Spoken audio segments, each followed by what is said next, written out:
All right, Habib, thank you for joining me. I want to hear a little bit about yourself, right? Where you are right now and what you're doing with your life. Okay, so I'm Habib and I'm from Pakistan. I'm a 27-year-old guy who's have had about 8 months of experience working as a video presenter and as a voiceover artist. And I've had experience working with a startup and multiple clients on Facebook doing freelancing. So I'm just at the beginning of my stage in this professional journey of mine, still kind of figuring out how to enable myself to have like a steady and stable revenue stream from which uh, endeavor to pursue. So voiceovers is something that I've been really passionate about ever since like a few years ago. So with video presenting, that's something that I started early this year, and I didn't know that was a thing, or I could use it to monetize or earn money. So I'm just at the process of trying to figure out how I should proceed with my life, even though I'm doing my bachelor's in commerce. And like everything that I'm doing, I'm just taking a start and I'm trying to take baby steps, trying to enable myself to keep it all sustainable because I don't want to burn myself out and just end up hating the process. I want to enjoy the process and love the process. And apart from that, my hobbies are like I love listening to Michael Jackson, love listening to Weeknd, Bruno Mars, and I am an avid animal rescuer. Like I love animals, I love taking care of them, I love helping them. So yeah, that's like I guess you're gonna hear more about me as this conversation goes on because nothing's coming to my head right now. And even though that's weird because it's me I'm talking about. That's I get that. Sometimes that's like your life. You go through so much that when you start to try and like pick at what parts of yourself you want to talk about on the fly, it's like there's so many aspects of me, especially when when you're this age and you're just going through so much.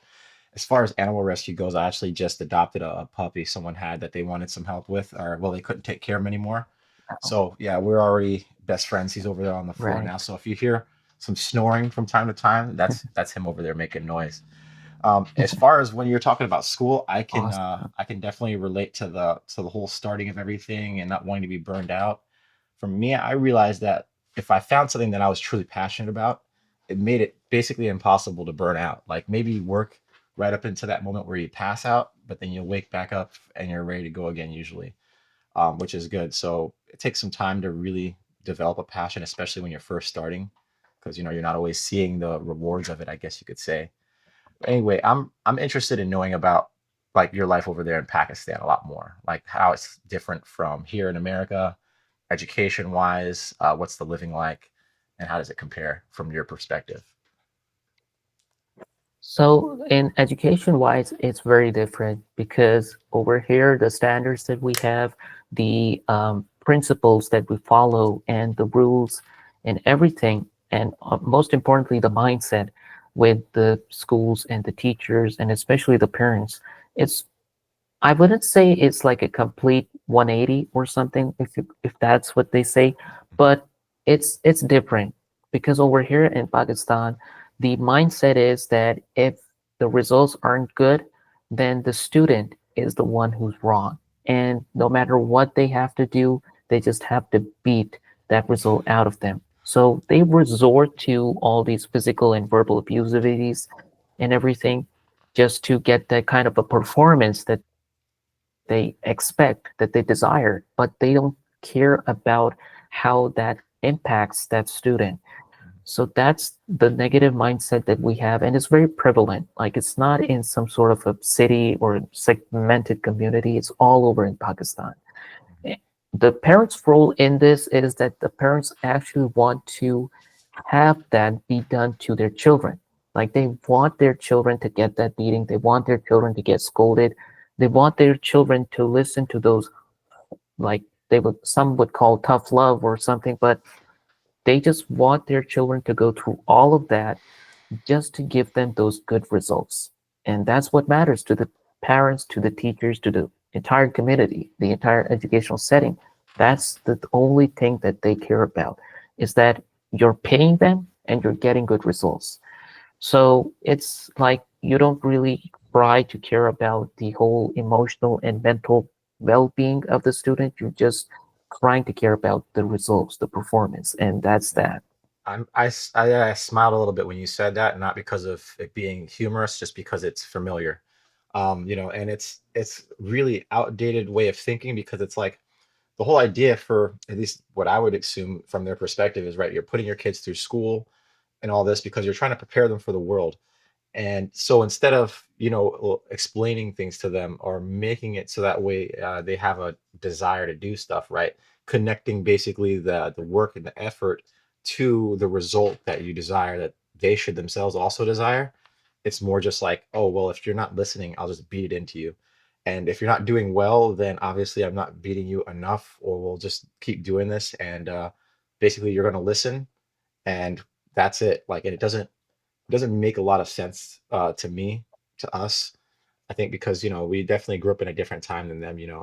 With the ability to connect all across the world to get access to so much information, our parents don't always see the importance of why.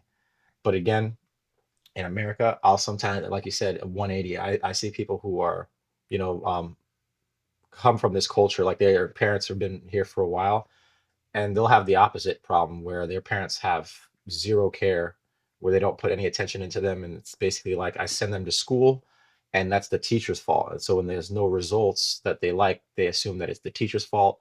Then the teacher may assume that it's the parents' fault, but then at the end of the day, the parents like, I don't really have any time or energy. I already have to go to work. I feed my kids. I send them to school. It's on you type of a scenario. So trying to find that balance is kind of, I think, what we're going to be working toward now, where we see that parents are willing to put time and energy into their kids, but more intellectually wise, right? Like trying to feed their mind instead of just beat them into the compliance. Because I don't know how that really prepares anyone for society, right? To be beat into compliance. It makes it hard to learn how to make decisions later on. But anyway, we were also talking about some environmental differences over there in Pakistan. And I guess from my perspective in America, we seem to care a lot about the environment more so than people. But then you say in Pakistan, it might be the opposite, where they don't really focus on that. Could you tell me something about that? Yes, absolutely. Like over here, nobody cares about the environment. Like mostly that you see people caring is done on individual level. It's not being done on a government-wide expansion level or something. I mean, they just show, but they don't really offer that. So in terms of sustainability, there's no honesty in that. And when it comes to environmental sustainability, it just doesn't exist. The city that I'm living right now, it's Lahore. It's in Punjab province of Pakistan.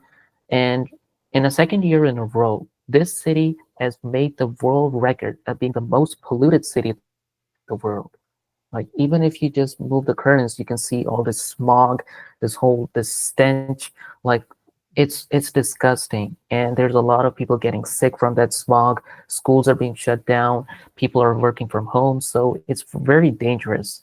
And some people are joking like this would like you won't even live that long if you're living in Lahore. And I don't know if that's not wrong because the environmental pollution that has just, expanded and has intensified in this country is on very dangerous levels. It's catastrophic. And no matter how much awareness people try to create, it just doesn't seem to click in people's minds that environment, taking care of your environment is a thing.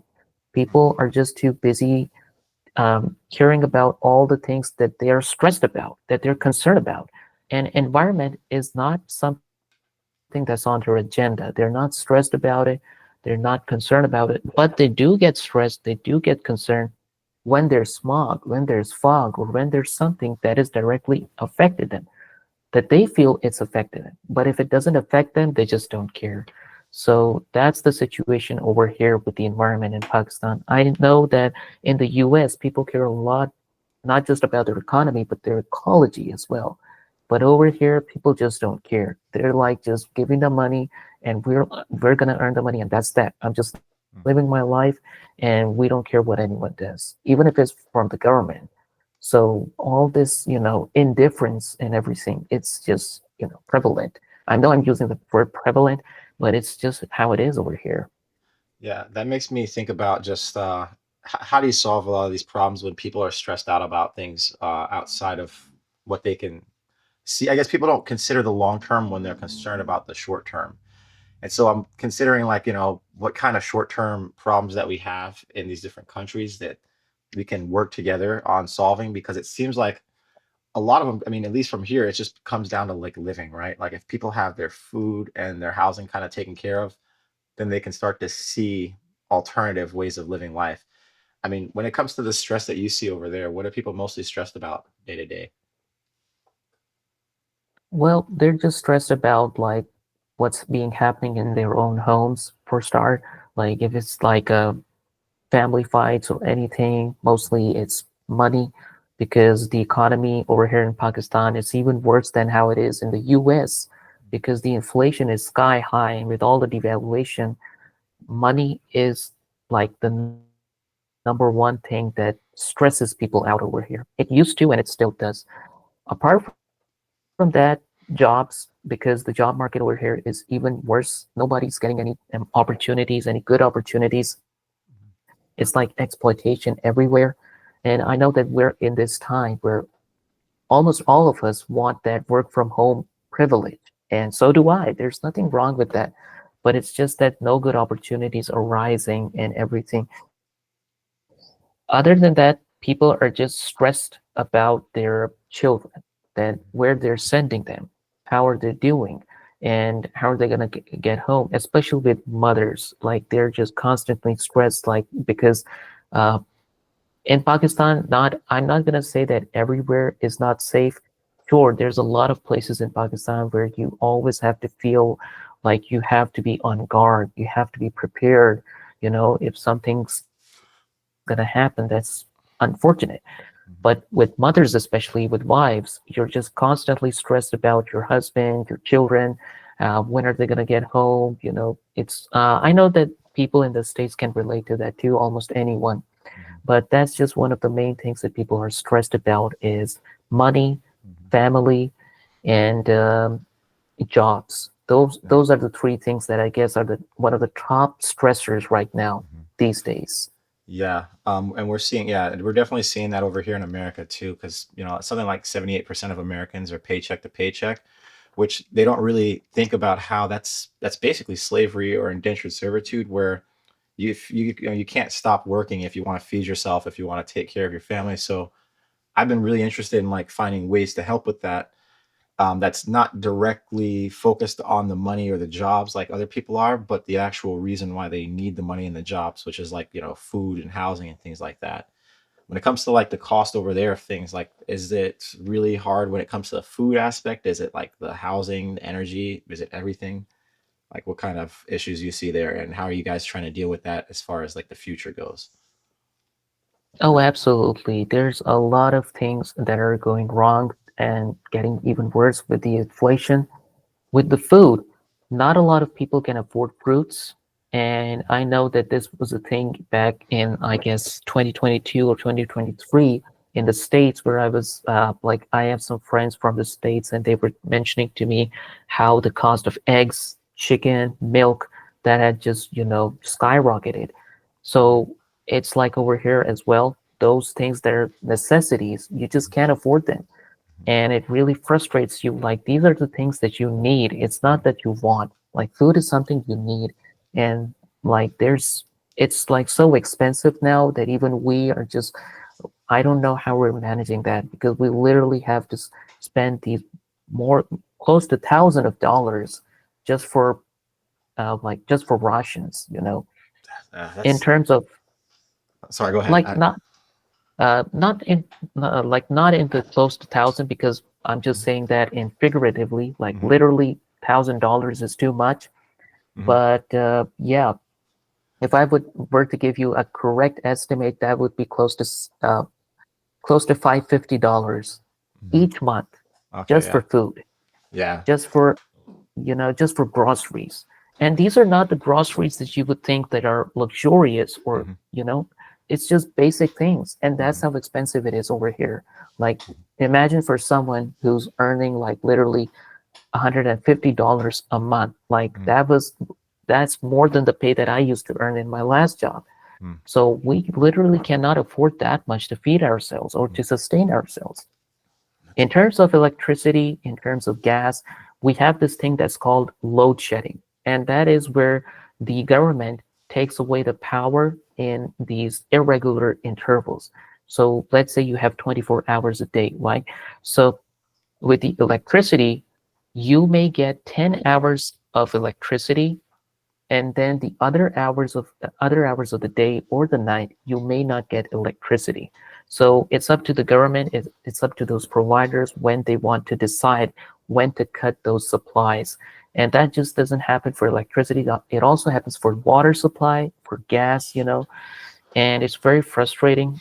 Like load shedding is a big problem here, and electricity is the most expensive bill that we have to pay. Like that, even for someone who's not earning that much, who's not using that much electricity. Like we are living in a city here, we still have to use an air conditioner in the month of November. Now, November is a month where winter really sets in, but we're still using it. And if you are not using an air conditioner, you still have to pay a lot for just, you know, finalizing your electricity bill. And gas, in some places you don't even have gas. I know that that's a problem in the States as well. Like not everyone has good heating accommodations. So it's like a lot of things that you are deprived of, but you're still paying it. You're Mm, still paying for it. And on top of that, taxes. mm, Like we also have to suffer with immense taxes. mm. I know people in the States have to suffer with that as well, but we have to do it as well too. Yeah, I've never even heard of load shedding before. That sounds insane. Just to turn it off randomly at different times. I'm guessing you guys have some workarounds where, like, at least with water, maybe you have some collection situation, where maybe you have it for different hours. But man, it's really crazy to me that we have so much problems with food, especially when it comes to basic things like chickens or eggs, because I'm not sure exactly what the landscape or the environment is like that out there, but at least here where we're complaining about that, there's so much fields where there's if you didn't try and force to capitalize on it, where you have all of your animals in one place and you have to feed them out of a bag, there would be no problem. Like you could literally just let chickens go into the wild. They'll eat crickets, they'll eat lizards, whatever, and then they'll lay eggs every single day for free. And so it's insane to me that we have such a problem with food when food just survives on its own, right? Like if you just put food in the dirt, it comes back for free. So I don't understand that. I'm trying to convince people here to start doing stuff where they teach their kids investing by not using money, but by investing into the land and like their future. And so something is simple, right? I've mentioned it before as like if a kid has enough space where they could plant one seed successfully a day, in 10 years time they'll have 3,650 like orange trees or apple trees or something like that, which if you look at the numbers, that's close to like 500,000 pounds worth of fruit. But instead here in America, we're silly. We spend time and money focused on grass and shrubs and like palm trees, and so you're just driving to the store, and as you're driving to the store, it's just all this grass along the road, all of which should just be food.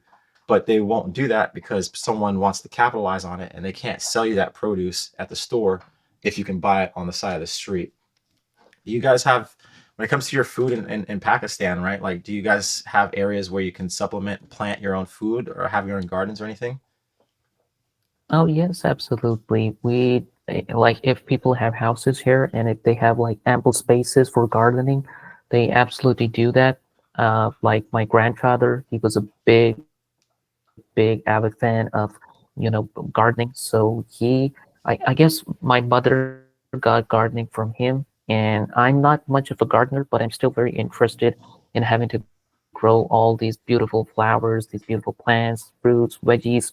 Like, I mean, who doesn't love to have those in their own houses if they have the space and they have the opportunity for that? So we definitely can do that.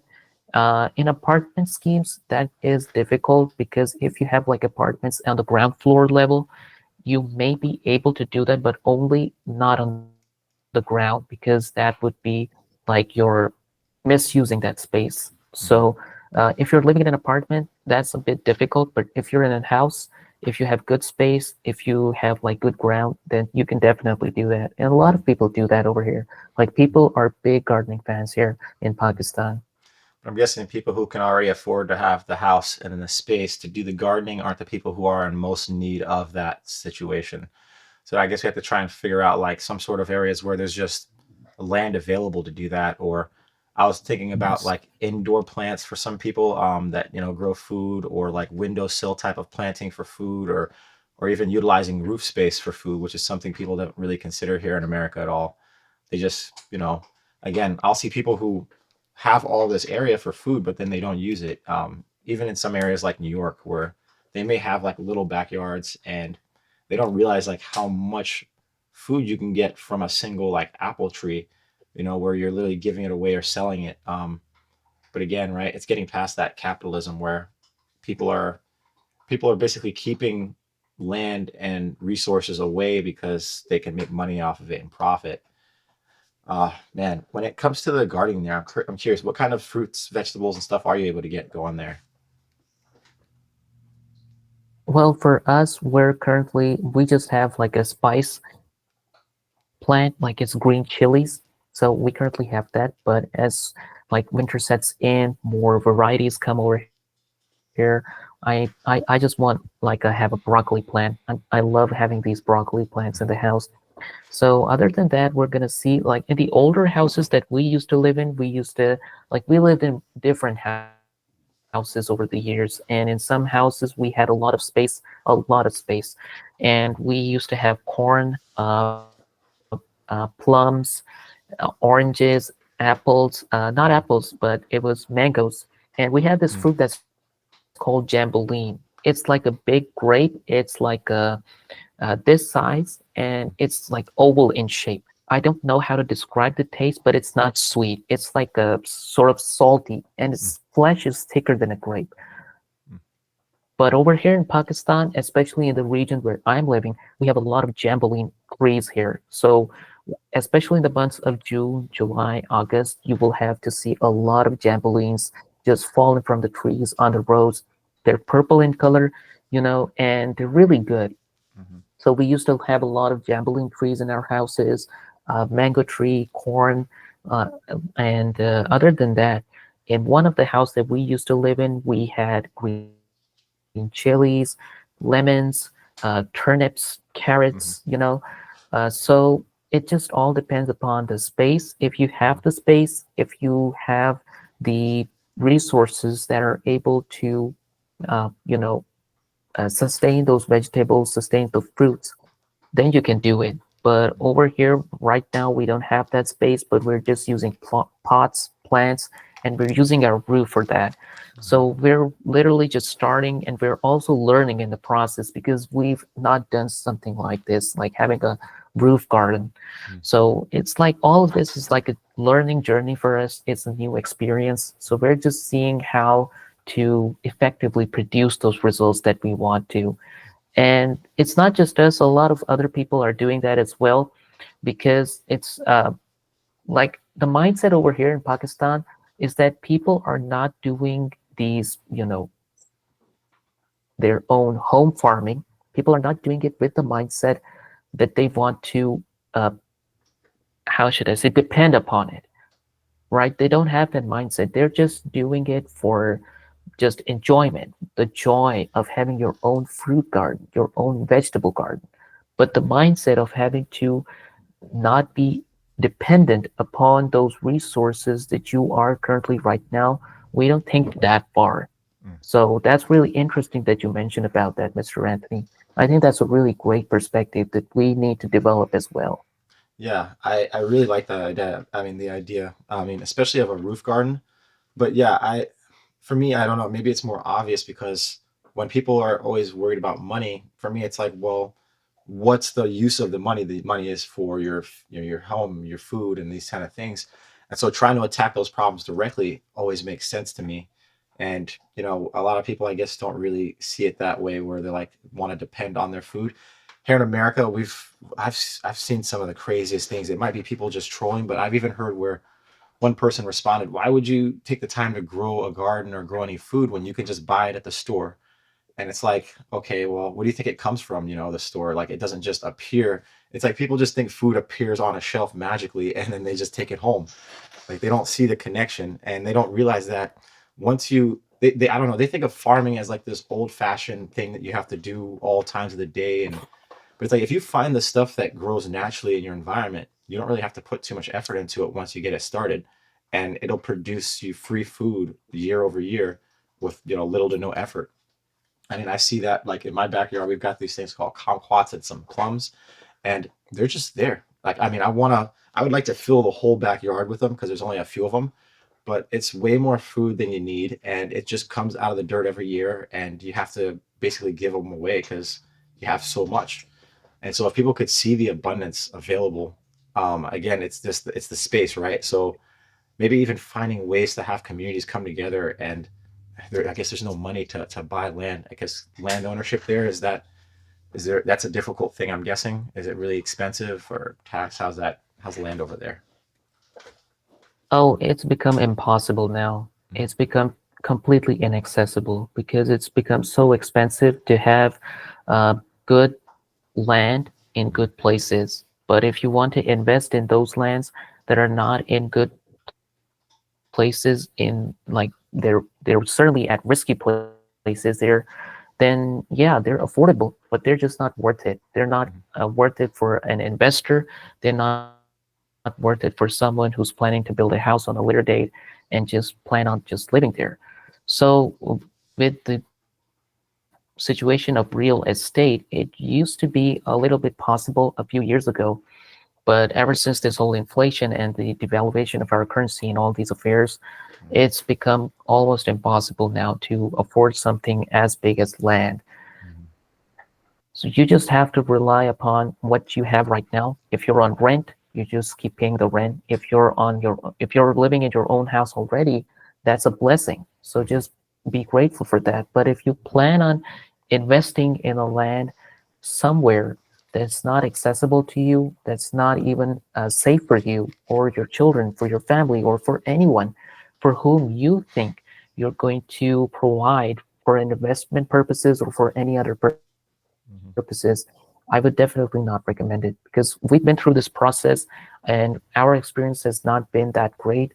And thankfully, it wasn't terrible, but there were a lot of setbacks. So I would definitely not recommend buying land if you're not able to at this time. Mhm. So just let the market recover, and we just hope that it does recover because right now it's crazy all over the place.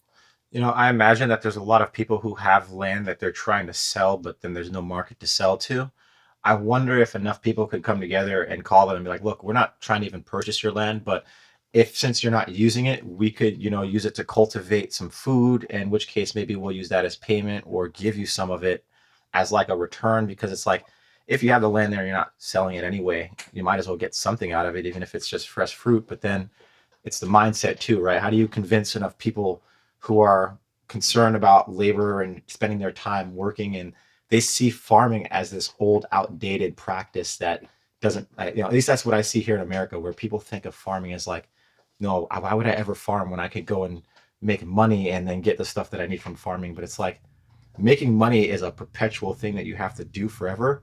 Whereas farming is something, it's like once you set it up, you don't have to do it every single day forever. It just kind of takes care of itself.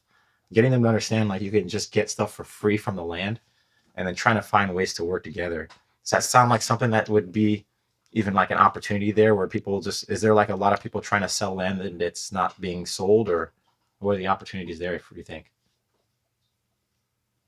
Over here, like the situation is that since people are not able to afford even the basic necessities, so like anyone can imagine how something big as land or even a new house or apartment, how that could be a possibility for someone to purchase. Like even for us, Mm-hmm. it was very difficult because the the cost is just enormous nowadays. And like you said, it's all upon the mindset.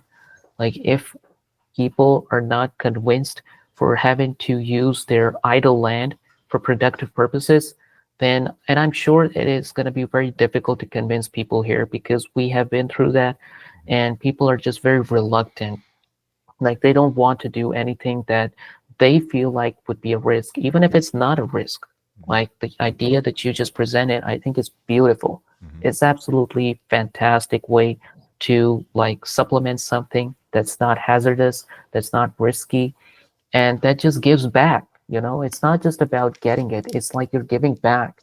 Mhm. So but like it just depends upon the intention of those whom you approach. If they have those intentions, that they see your message, that they feel your message, maybe they might get convinced about it. But mostly I guess people would just ignore it, or just be indifferent towards it, and they'll be like, go ask somebody else about it. So that would be the mindset over here as well. Like people would be too arrogant to accept that. But I think it's a beautiful mindset. Mhm. With the land purchasing and with the land owning, it's just become very difficult. Mhm. And there's a lot of disputes. Like people have those disputes there. You're just constantly worried if someone is gonna, you know, say that this land's illegal, or if there's some sort of legal problem. So that's a possibility as well. So it's like a really risky venture now. Mhm. How do you think automation, because automation is starting to get more and more prevalent now, it's becoming more and more cost effective to do these kind of things. I'm not sure if you've seen like the Optimus robot that Tesla makes. Have you seen those Optimus robots yet? Oh no, I think this might be the first time hearing about it. Yeah, so Optimus robots, they're these humanoid robots that can, I mean, they can do basically just about a little bit of everything, right? They can unpack groceries, they can fold clothes, they can maneuver parts. Basically, they can act like a person in a factory. They're really slow right now, but the fact of the matter is, even though they're slow, they can work basically 24 hours a day. This is the first version of them that they're showing, and on top of that, they're looking to charge like $20,000 for them, which to people sounds expensive, but when you realize that this thing for $20,000 is doing the work of a person, and it never needs breaks, it never needs any sort of health insurance or anything like that. Whenever you need to take care of it over the years, right? Because whatever you're paying a person, it stacks up over years. For this robot, it's just energy, and then you do a little bit of maintenance, right? You replace a part here or there. Eventually, the robots are going to be replacing parts on each other. And so, when it comes to any sort of labor that a person can do to make money, it's going to be impossible for them to compete, I think, with these robots. And then I'm sure you've already seen some of what AI does, right? And how that's able to help. Absolutely. Like even in my voiceover niche, people over here in Pakistan, they're not really relying too much on voiceover artists to get their job done. They're relying on AI, those free tools, because like you said, it's cost effective. You don't have to pay for it because AI, like ChatGPT, is Mhm. like a free teacher, a free friend, a free resource. Like you have all these bots, you have all these resources now that you don't have to pay for it. And even with these free AI tools, you just get a lot of things done. They might not be for the quality that you want or the quality that you're expecting, but at least it does get something done. Mhm. So yeah, automation is definitely very cost effective and very efficient as well. Mhm. I'm assuming that similar to some of the problems I see here in America, that the education isn't preparing kids for that. They're not preparing them for a world where they're going to be working with these AI bots and automation tools. They're preparing them still to kind of do everything themselves. Is that correct? Yeah, That's true. yeah. And so that's the thing I think that could really bring a lot of people out of poverty is if they one stopped wait because right now that's investing into something that you can guarantee is not only losing value over time, but it's just it doesn't make any sense anymore when you have these tools available. For instance, like kids in school here, there's a long time where they're still teaching kids to multiply and do all these things by hand, which doesn't make any sense because the amount of time they spend doing that, you could have a four function calculator. They say that they're trying to prepare them by giving them these building blocks, but the building blocks they're giving them are completely useless in the real world because you can't ever apply these knowledges. And so I'm trying to find ways to use automation to try and get at least this generation and younger generations to start using it more effectively so that way they can become so hyper efficient and capable compared to anyone else that they could start making more money. And so I'm working on trying to figure that out. But again, right, it's getting past the culture. Do you think like that would be? I mean, what do you think as far as education and where they're heading right now? Do you agree with it? Oh, absolutely. Like I would love to see the integration and the mixture of AI with the uh, conventional educational system. And I think that it's going to produce something magnificent because, like you said, people are not too comfortable with relying on AI when it comes to getting knowledge, when it comes to getting your homework done, because they feel like it's cheating. Their mindset is like it's cheating if you're using AI, but that's not the case. It's there to help you. Hmm. Like, how would you say like if it's like a fifth grade assignment, if like a fifth grade student has got some homework, he's got some assignment, and he doesn't know how to solve it, he goes to his teacher, he asks her questions like how uh, what's this, what would be the formula that I'll be using for this, what would be the solution, how would I present it, and the teacher can only give so much because she gives everything that's not a homework anymore. But he still doesn't have those answers. What does he do? He goes to his friend. He asks his friend. And if he helps him, then the teacher would not know. And even if she does, she would appreciate them for the teamwork. So that's literally what AI does for you. That's teamwork. It's not something that's gonna be making you feel like you're a cheater or you're something that's just relying on robots to get your job done. Like it's the mindset we have to move forward from it. We have to accept and acknowledge the benefits that this blessing can give to us and that it can provide us with those opportunities of growth that maybe this conventional educational system is lacking these days. And I just don't know why people don't see that fact because I think it's so crystal clear that it is high time we accept it. And I'm not saying this from a fact that I want to, exaggerate, just agreeing with everything that you're saying, Mr. Anthony. I feel like this is the real reason why people are falling behind is that they see AI as an enemy. Hmm. And in terms of education, people are just very against it. And it's sad to see. So just having to convince people about the benefits and how we can make people aware that this is not to, disrupt our learning, but actually it's there to help our learning. So it's going to be slow. It's like it's not going to be rapid how AI is being rapid these days. Like AI is improving itself at a rapid pace, Hmm. but our mindset is still at the same level. The kids these days, they're smart. They understand it. They understand why they need it. Like when we used to be young, we used to know what methods there were that were flawed, that needed work to be done, that needed corrections. Now, we're living in the world of AI. Kids these days know that the world that they're living in is flawed. They need AI to help them. Hmm. So we need to make these things more convincing for the parents, for the teachers, for everyone, so that they can know that we aren't integrating it for the purpose of cheating. We're integrating it for the purpose of learning and growing.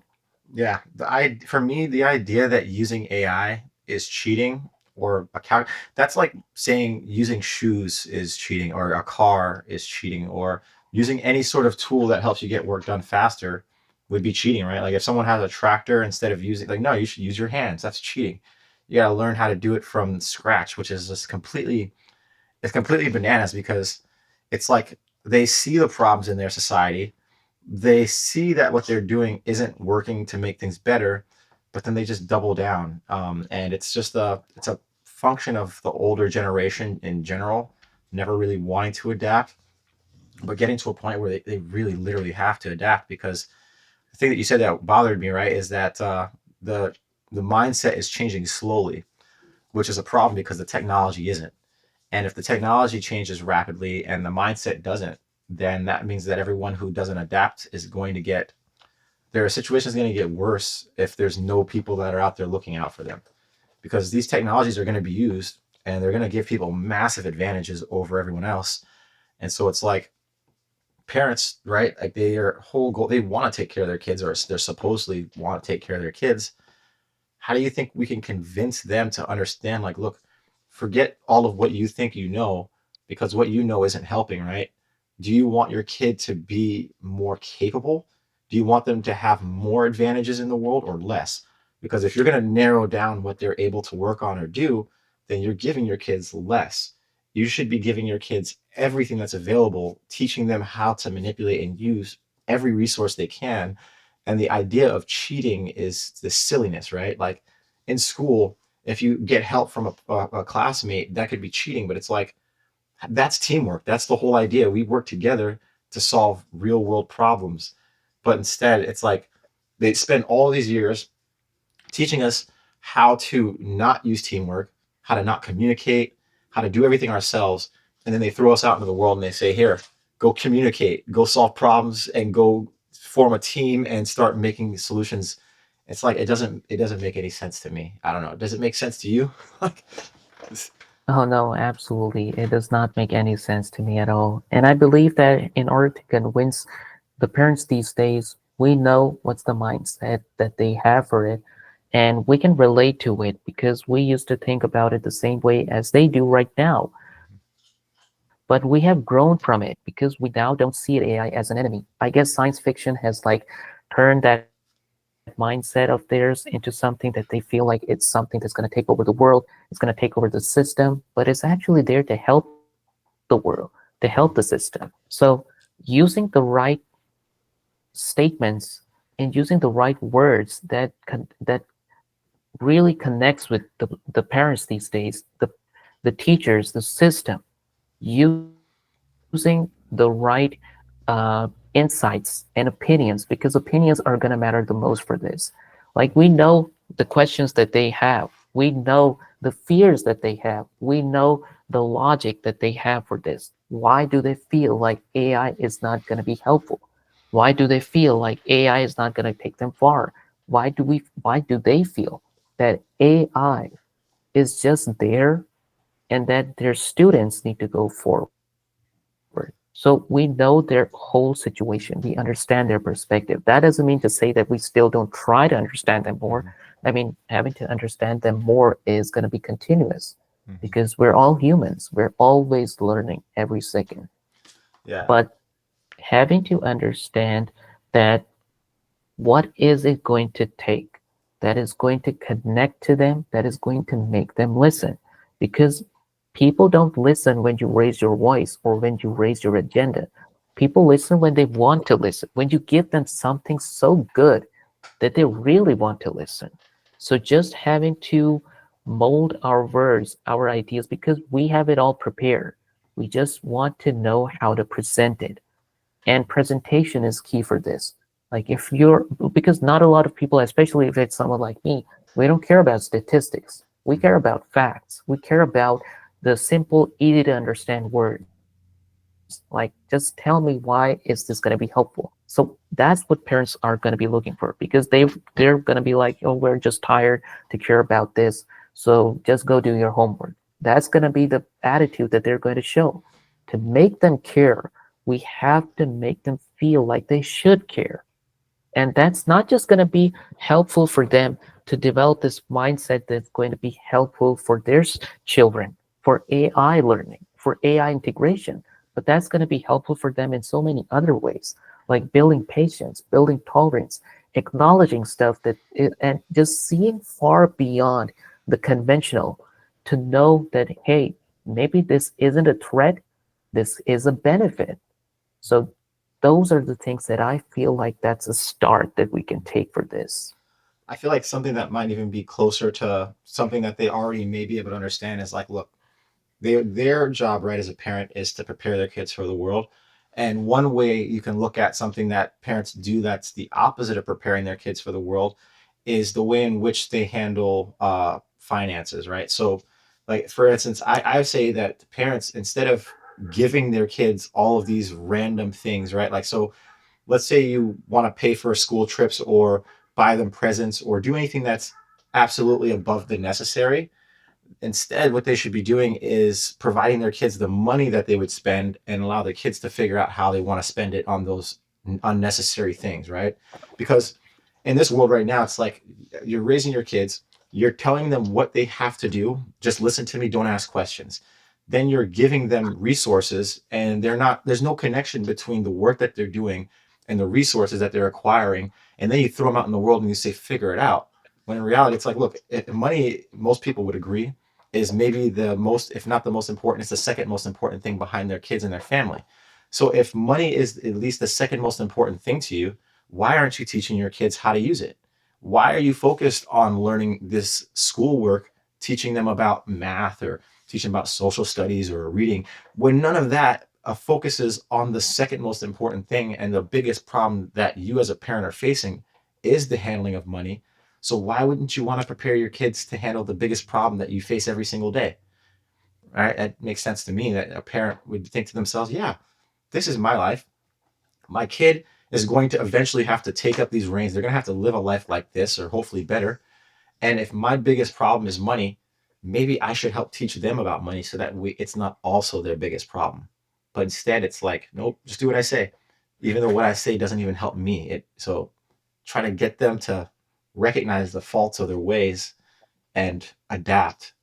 I'm not sure if that's possible with certain people. I'm sure it is, but others, sometimes they just, I'm not sure. Maybe it's like a regrets. They're afraid that they've made the wrong choices, and so they double down, or maybe they just really believe that they know what they're doing, even though the results don't show it. What do you think about like changing the way parents focus on what their kids are doing instead of listening purely for listening? Absolutely. I think that parents overlook the duty of teaching their kids how to be responsible. Like you say, they just throw these things at them and they just tell them like, hey, this is what you need to do. And then that sense of responsibility element is never there in the first place. So what happens is that the child gets overwhelmed. They become fearful, they become stressed, and they become nervous. They don't know what to do, and they end up making bad decisions. So this lack of teaching their kids that sense of responsibility, of how to be smart and how to be wise of what you're doing and what you're going to be doing, that just, that's never a good thing. And not just in terms of finances, I think that there's so many other aspects of life that parents are not really paying too much attention to. And not just parents for these days, but the parents in the older generation as well. Like they would be feeling like, oh, this kid knows how to talk, he knows how to feel, so maybe he's already too aware of what he's doing. So it's like if you overlook the significance of all these things, and if you ignore the importance of all these things, then you're just gonna just, you're ruining their life. And if the child does make a bad decision, which they do end up making, then what happens is all the blame goes to them. It's never the parents' fault. They are never accountable for it. Like that's another situation that comes up. Like they don't first of all teach their children how to be responsible for the decisions they're making. But if they do end up making something bad, or if they do end up making it worse, there's no help and support available for them. Like they're if they want to talk and if they want to share like, hey dad, I just made a mistake, or I need some money to, go there, the dad is not gonna ask them like, what's the problem? They're going to make the child feel like they're the problem. So listening is never there in the first place, because if they were listening, they would not have overlooked the important aspects of instilling that sense of responsibility to their child. And it's just something that, it's sad. It's sad really, because parents need to, like, I'm not going to be blaming parents for literally everything for this whole conversation, but it's just one of those things that I feel like a lot of people are overlooking these days. Yeah. And especially with people just, giving their children smartphones and not putting too much focus on what kind of content their children are consuming, what type of things they're seeing. Like we see a lot of content where people are making these weird, like crazy expenditures and everything. And what happens is, especially with children, they want to buy it because they get easily influenced. But how do they control that influence? How do they control that desire, right? They Mhm. just control it. They don't listen to it. They don't understand it. And that lack of understanding, that is again, that culminates into not being able to instill that sense of responsibility to their child. So if you if you at least try to understand your own child, how their mind works, don't just don't just assume that your children know everything, because they don't. Like, I'm 27 years old and I still don't know how to do a lot of things. I don't know how to drive a car. I don't know how to go to a bank and, fulfill any transactions. I don't know how to do any of that because I was never taught these things. And I even if I was, I'm just too slow to learn it. Mhm. Everyone's got their own pace of doing things. Don't just think that one shoe fits all, Mhm. because it doesn't. Every child is different. Even if you have 3 children, 4 children, 8 children, each of them is individual. Mhm. Each of them is unique. Yeah. You have to take your time. You have to be patient. You have to know that what's it going to take to make this special person really learn without controlling them, without putting the pressure, or without just avoiding the important things in life. Because avoidance breeds destruction. Yeah.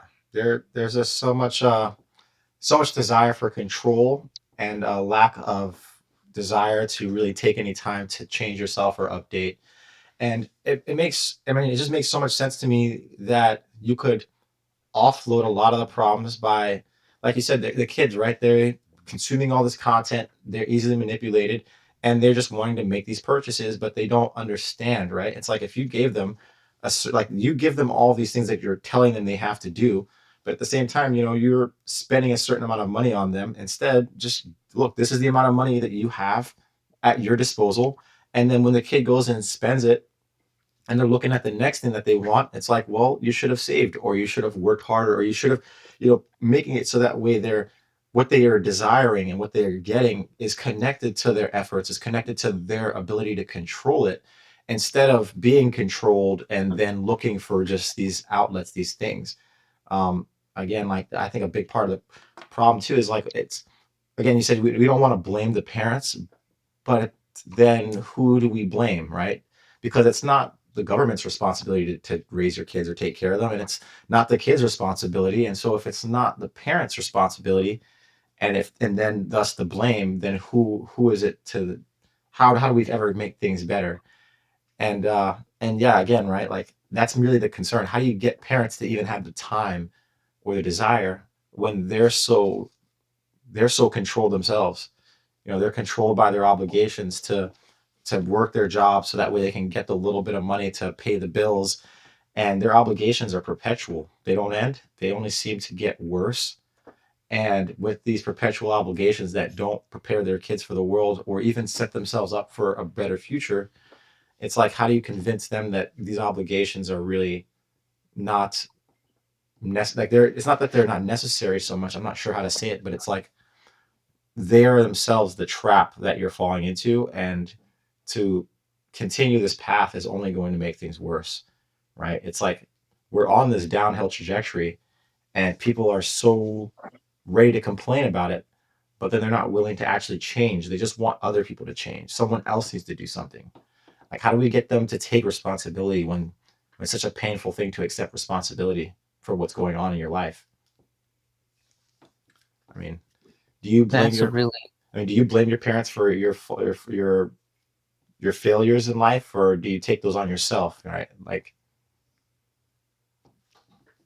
uh for some things, I don't blame them for it, but I just feel like I was left out of learning about those things because I could have been taught about it. I could have been taught about a lot of things, or I could have been prepared about a lot of things before they happened to me that were unfortunate. But I was just not told. And even though my parents knew about it, and even though that they knew how to properly control yourself when such situations arise, but I wasn't just nobody told me about it. And when those situations did occur, and this is not just for me, but for any child who's going mhm, through some things in life that, in practical life, that they just don't know how to respond to in a more appropriate way, they get overwhelmed. We get overwhelmed easily. And, it's like, it is true, like the blame does go to the parents because it is not anyone else's responsibility other than the parents, because it is the parents' responsibility to prepare their child, not just to nurture them, not just to take care of them, but to prepare them for what's going to come, for what can come in their life. So for me, I do carry that sort of, that feeling like, if I would have known that maybe things would have been better. But at the same time, I'm like always just thinking about all the stuff that my parents do try to teach me, and my mind is just slow. It's Mhm. so slow at trying to process what's going on because I'm just a really slow learner. So I'm just at the point of my life where I don't necessarily use the word blame Mhm. for all that's happened. I just feel like I just feel sort of regrets about it, Mm. you know, That's that I healthier just as well. regret that it happened that way. I mean, Yeah, it's not. in a It's way, regrets are still hard to deal with. yes. I feel like us communicating more to parents about the things that kids aren't prepared for, right? Because if we could get the kids to communicate more and be like, look, I have this issue or whatever the issue is, and what you were providing me at that time didn't help prepare me for that, right? Like, I assume there's going to be more issues in the future. How do I deal with this, right? Like, how do I deal with, I don't know, a relationship issue, or even start getting into a relationship? How do I handle an employer who I have these issues with, right? Like, instead it's just doing what you're told, and then what you're told perpetually sets you up for failure, it seems like. So I think if we could communicate that to parents, because I mean, I believe that they do want the best for their kids, but we can't expect them to provide what it is that they're not aware of, right? They don't know any better, is what I like to believe for a lot of parents. And so because they don't know any better, they just do what was done to them. And so it's just like getting people to understand change and adapting and evolving to new times and to even old problems, right? Like getting people to understand that these things can change, but only if you want them to change, and getting them to want it really. Do people, when it comes to kids and communication, is there ever any like group type meetings where like in America they might have like PTA meetings where parents come together and talk about problems or things in the school, and then they'll bring it to the teachers? Is there anything like that?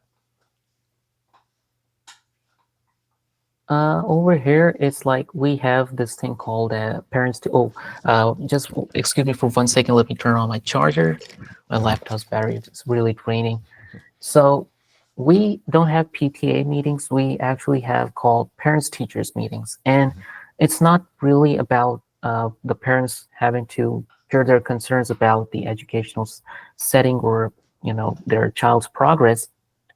It's like getting their reports of their child's progress, and that's it. If there's any problem, they just have a discussion with the teacher. In most of the cases, they just blame the student, like the student didn't did this, they didn't did that. So it's not necessarily for the student side, it's more of on the teacher side. So it's very skewed, you know, and it's not there's no balance to it. Like it's not never a balanced conversation. So for the social learning when it comes to group settings like you have mentioned, Mr. Anthony, I think that's mostly done in the classroom when the teacher's there, like in a typical day in the classroom. That's when it occurs. Like if let's say it's like we have a lecture with the English teacher and the lecture's over, but she's got extra time in the class. So she will just end up talking about some stuff to for the hopes of grooming the mindset of the children. And I wouldn't say it's a bad thing. I mean, it's good that you're trying to instill good teachings to them, but it doesn't occur to have those sort of settings where they allow the parents the chance to talk about what they feel is wrong with the schools, what they feel is wrong with the teachers, or anything like that. Like I said, it's all skewed. Mhm. It's either for the teacher side or either for the parent side. Mostly, it's for the teacher side. So it's like the parents don't really get the opportunity to express their disdains or their complaints about it. If they have a complaint, they just go there, they just report directly to whoever the staff person would be or whoever to the person in the authority would be.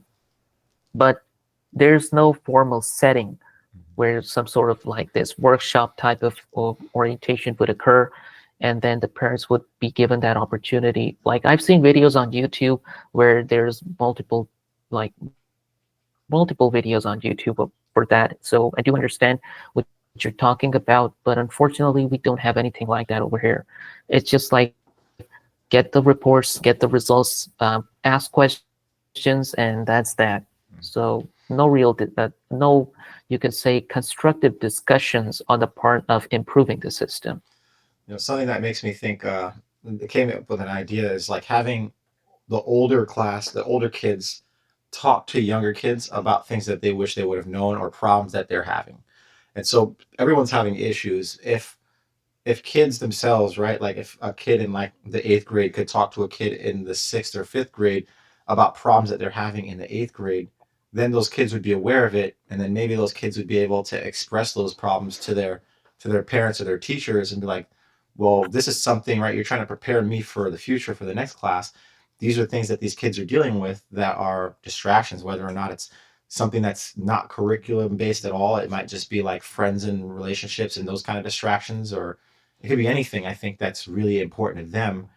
And if we could get it, because somebody has to be opening up to the younger kids about things that's going to be coming to their future, right? If they're just not aware of the future or what it holds for them, and then they're just being told all this stuff that doesn't help them in the immediate now, then I don't know where the connection is, because there's no connection between what they want and the labor or the work that they put in to get it, right?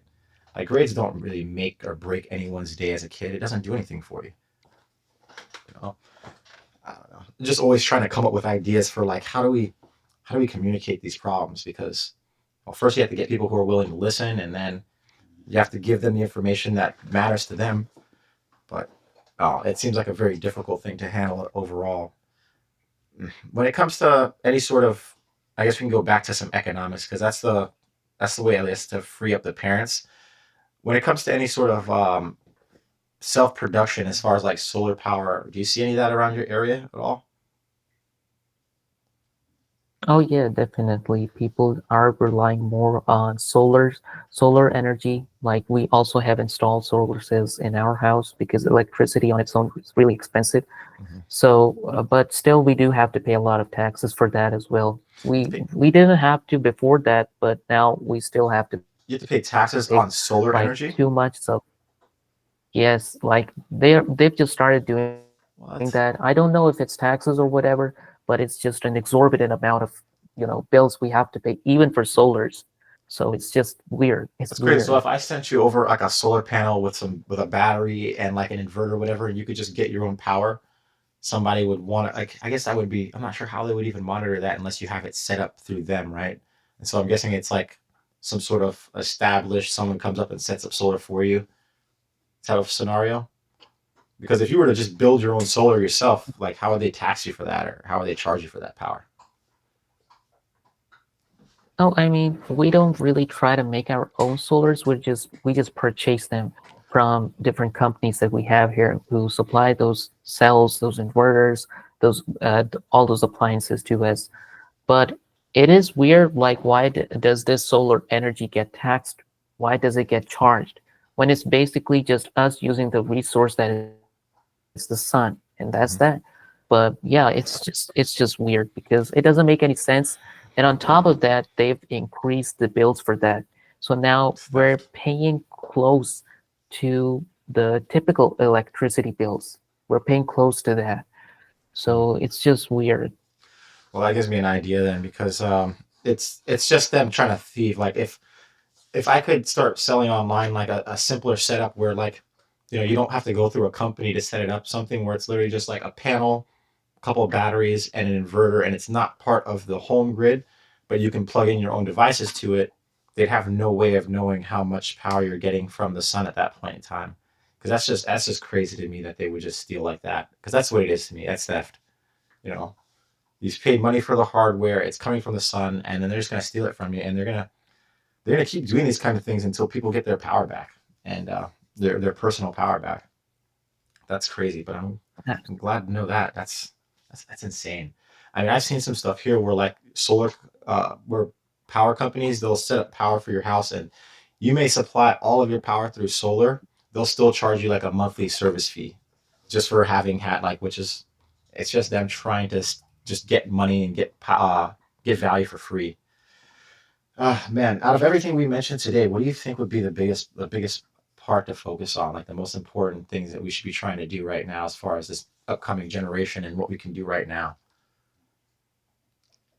Well, for me, I feel like the biggest takeaway from this wonderful conversation would be that we need to focus on creating those convincing facts, those desirable, listenable facts that makes people want to know the importance of AI, why it should be integrated, why should we start learning about it, why should we start using it for our lives, because people are just too scared to know, or maybe they're just too uh, careless to know, because a lot of times people don't care about these things.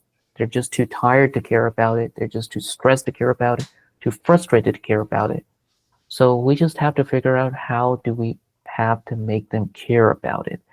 And that's going to be our first step in truly making them understand why this is important.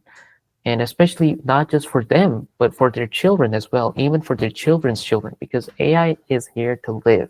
It's here to stay. It's not just going to be deleted. It's here to stay. And if it's going to stay, then we should stay. We should focus to learn and we should focus to grow with it, because learning is continuous. You just don't stop there and expect life to just go on. You have to keep moving forward, and then you're going on with life.